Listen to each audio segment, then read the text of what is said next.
Hello, book fighters. Long time, no videos at all. I'm not going to get into that, though, because I have a lot to talk about, so I'm going to try and talk really fast, because the last 2 times I recorded this, it ended up being 40 minutes long, and with almost no pauses. So, hopefully, this will not be 40 minutes long.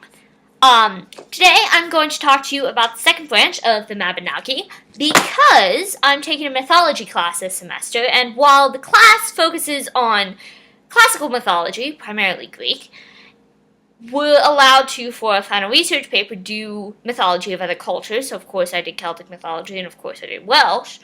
And it should be noted that there is a difference between mythology, legend, and folklore, but I'm not really going to get into what that difference is, because I'm sure somebody else will do it later, or I will, or won't. I don't know. But it gets a little fuzzy when you get to Celtic mythology, because the Celts, until the Middle Ages, did not have a written language, so their stories weren't written down until the Middle Ages, and then they were written down by Christians. So you can see that while it is suspected that some of the characters, namely Bran and Manaodan, I don't know how to pronounce it, are quite possibly Celtic deities, they're not deities in the story. There's nothing that actually says they're deities, and they talk about God as in the Christian God. So there's definitely Christian influence in them. So it seems more like folklore, but it may have been mythology earlier on. So what I'm doing for my paper is a moral allegory analysis of the second branch of the Mabinogi, which tells the story of Branwen, daughter of Llŷr. Branwen's brother, Bendigeidfran, or Bran the Blessed, as his name means, is king of Britain, and he and Branwen have another brother, Manaodan, and he is the title character of the third branch, but he doesn't really do a whole lot in this branch. They also have 2 half-brothers on their mother's side, Nisien, who can bring peace to any situation, yet is curiously absent throughout this story, and Efnisien, who is the total opposite and can bring hostility to any situation. And one day, all of them except Efnisien are hanging out at the court of Harlech in mid-northern Wales, sort of. Northern mid, really. And one day, Bendigeidfran and his court are at the castle of Harlech on the rocks, because Bendigeidfran is a giant, and he can't fit inside any building that exists. So they're outside at the rocks, and they see some ships coming in the distance, coming from Ireland. And Bendigeidfran sends messengers down to the ships, and they come back, and what they report is that it is Matholwich, King of Ireland, come to ask for the hand of Branwen. And long story with much feasting, much feasting. Short. Bran agrees to give his sister to Matholwich, and so they sleep together, and everybody's happy. Except Efnisien, who wasn't around for this. So he comes along, and he sees this whole gathering of horses that he doesn't recognize, and he asks this dude that was just happened to be standing there, and he's like, yo, whose horses are these? And the guy's like, oh, they're Matholwich, is King of Ireland. He's just been married to Branwen. And Efnisien is really pissed off about this because he wasn't consulted, and he feels that as her brother, granted he's her half-brother, so really he doesn't have any authority at all, especially over the king. He feels he should have been consulted, and he's very upset, so he takes out his knife and mutilates the horses and ruins them. Matholwich finds out about this. He's insulted, he's angry, he doesn't understand why Bran would have given him the most beautiful woman in the world to sleep with, and then perform this insult on him, because even if Bran didn't do it himself, the horses were under his protection. And he plans to leave for Ireland with Branwen, and there will be no peace between the islands as was planned through their marriage. Bendigeidfran finds out about this, and he is of course very upset that Matholwich would leave without asking permission first, and he sends messengers to him, and he's like, what is up? What's wrong?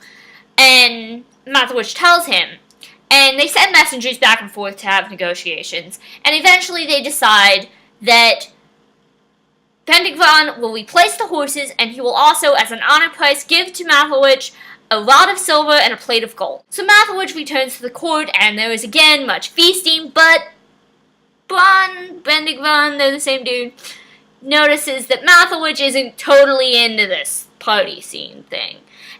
But he was before, so this is weird. And Bendigvan, again, is like, what is wrong? And basically, it comes down to Matholwich still is not satisfied that his honor has been fully repaid.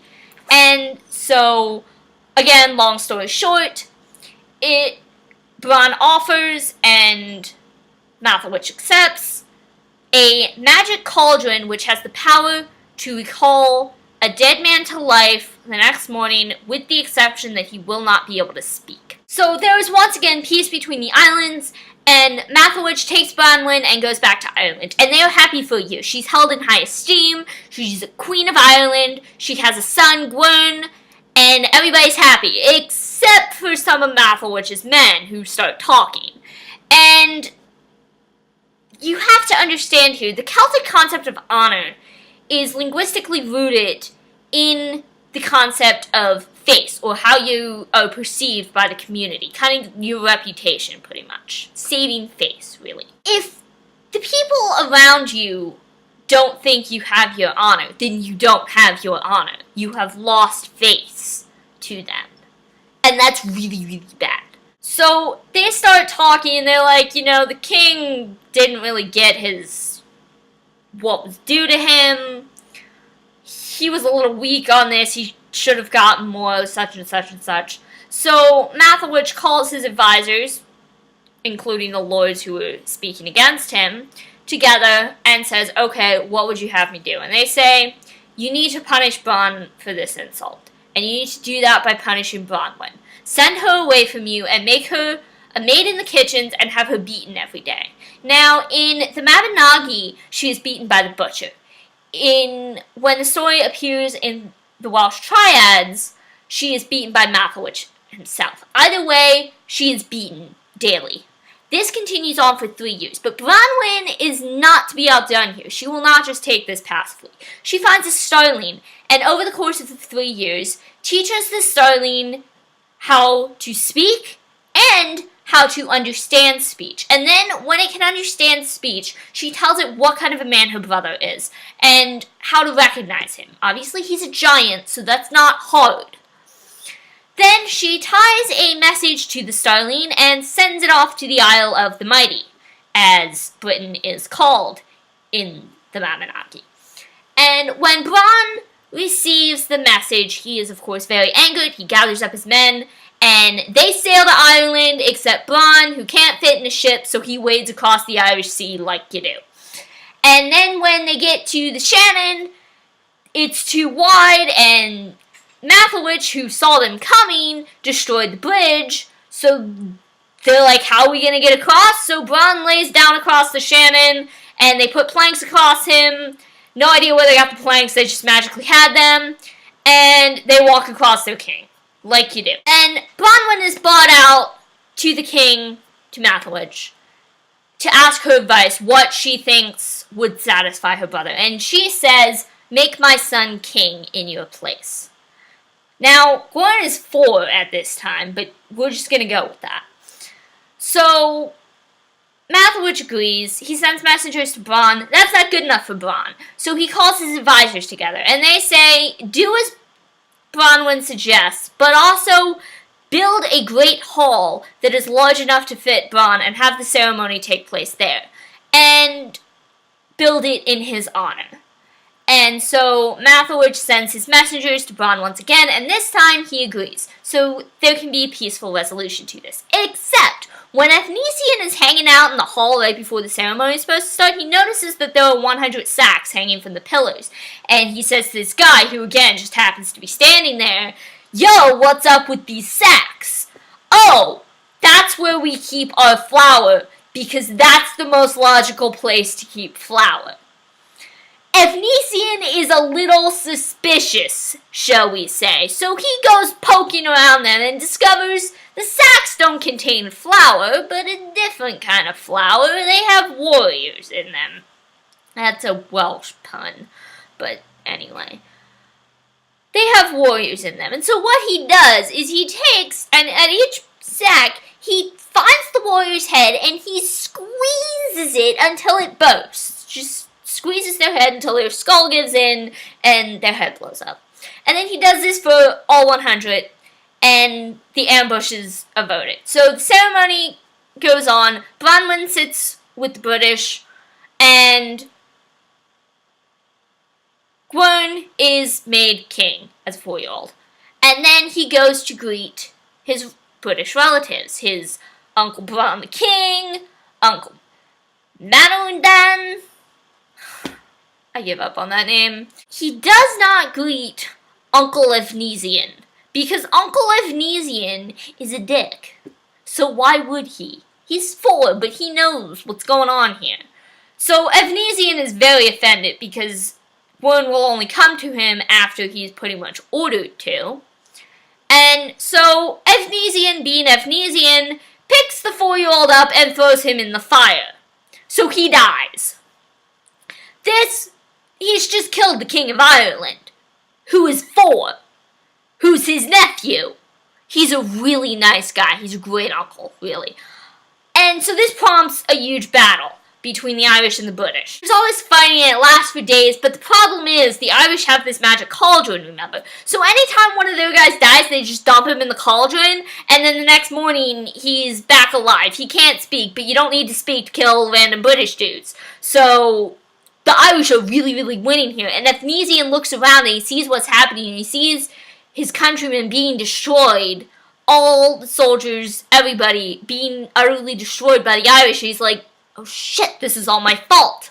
So what he does is he jumps into the cauldron and pushes with all of his might. Remember, this is the guy who can crush guys' skulls in with his hands, so, you know, he can break a cauldron by pushing out on it, breaks the cauldron so no one can use aim for it, and he dies in the attempt. Shortly after this, the British are able to win, leaving in all of Ireland 5 pregnant women alive, and there are only 7 British men, plus Branwen, plus sort of Bendigran alive. Bendigran was stabbed in the foot and poisoned, so he's gonna die. And he says to his men, so if you ever go to the Tower of London, Dan and Julia, look around for ravens, and if you see ravens there, know that they are bronze ravens that are, because Bron means raven, so they're his symbol, and that is Bron there protecting Britain from invaders. And that is the end of the story. There's more to the story, there are a lot of little sub-stories, but that's the main point. Now, my analysis, as I said, is a moral allegory analysis, and I'm looking at the Celtic concept of honor and how it is played out within the story of the second branch. And the important thing to note with honor is, as I said, honor is connected to your face, or your reputation. So your honor is not necessarily so much within yourself, but within how you are viewed, particularly by those you have power over, because if you don't have honor, then you don't have the power to influence people. So honor is very important.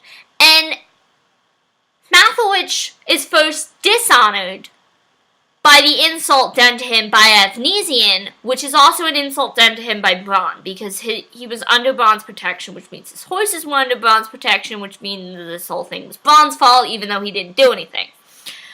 Bron is dishonored by Evnesian's action as well, but he can't actually do anything to restore his own honor about it, because it's his brother and he can't kill him.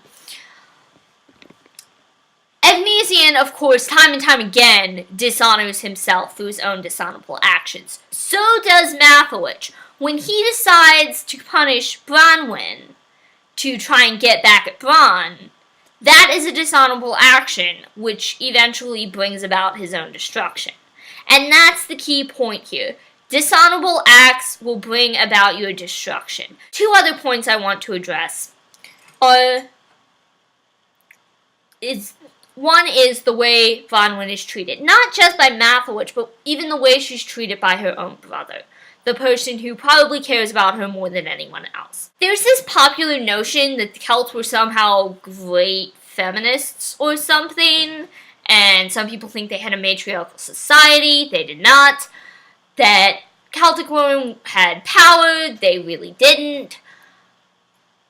That they were just so much better off than women of other cultures at the time. Which, okay, maybe they were better off than Greek women, a little bit, but that doesn't say anything, because Greek is ridiculously misogynist at this time. And Branwen, even putting aside the way she's treated by Malfolich, she's treated basically the same as the horses.